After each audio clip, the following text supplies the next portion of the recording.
My name is Margaret. I'm 64 years old. For 32 years, I worked as a senior accountant at a manufacturing company in Seattle. The last 8 years, I was the finance director.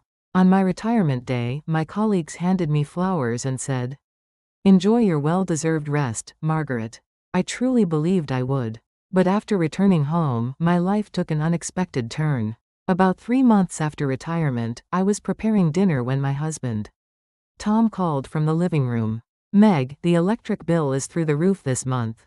You've been home all day with the AC running." It was a casual comment, but those words pierced my heart like a knife. My daughter Jessica had her own way of making me feel small.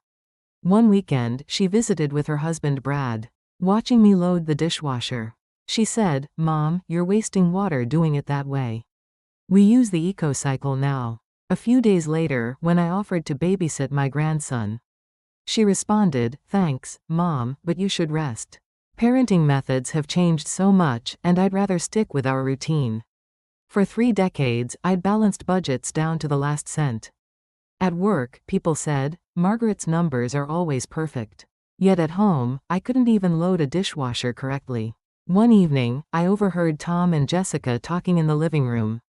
I was slicing apples in the kitchen. "Dad, doesn't Mom seem kind of lost these days?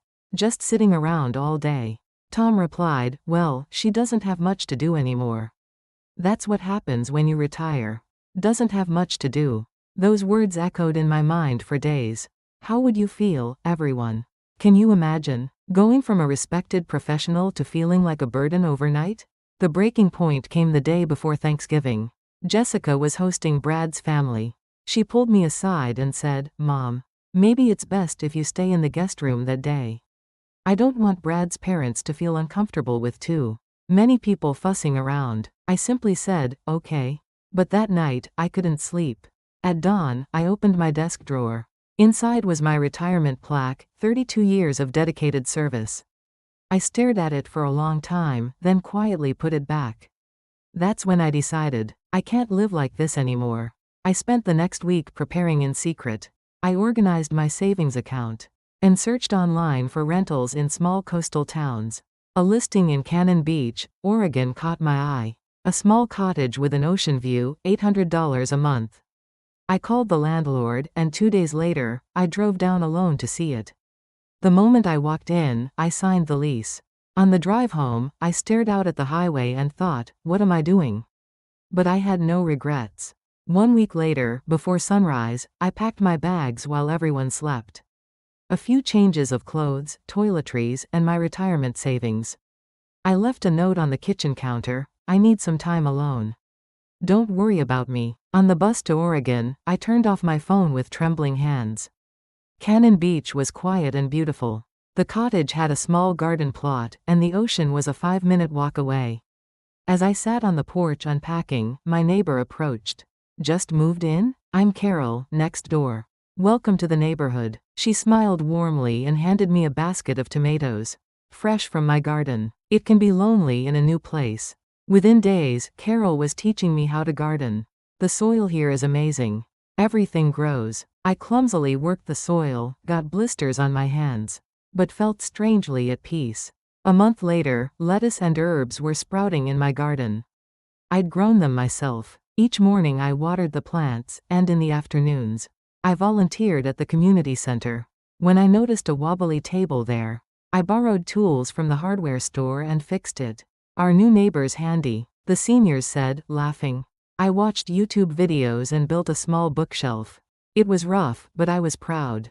The hands that had only typed numbers for decades were now creating something real. After 2 months, I turned my phone back on.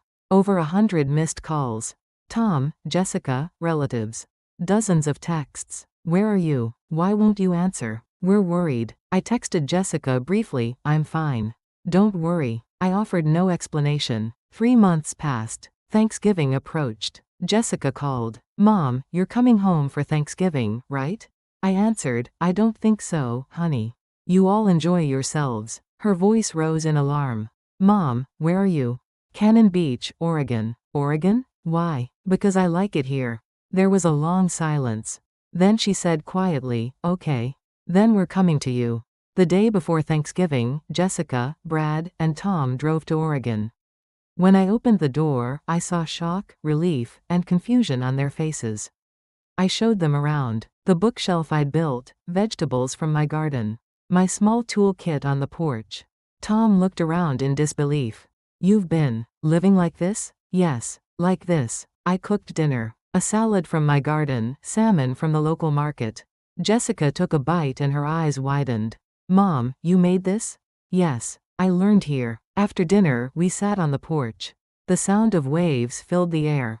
Tom spoke first. "I'm sorry, Meg. I didn't realize how much I took you for granted." Jessica's voice cracked. "I'm sorry too, Mom. I never thought about how you were feeling." I spoke calmly. "I didn't come here to hear apologies.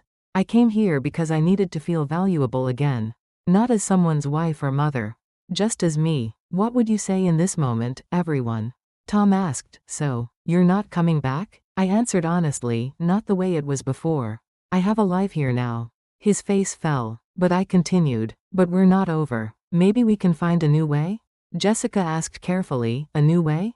"I'm staying here. But if you want, you could visit on weekends. Or maybe rent a small place nearby and we could see each other more often." Tom thought for a long moment.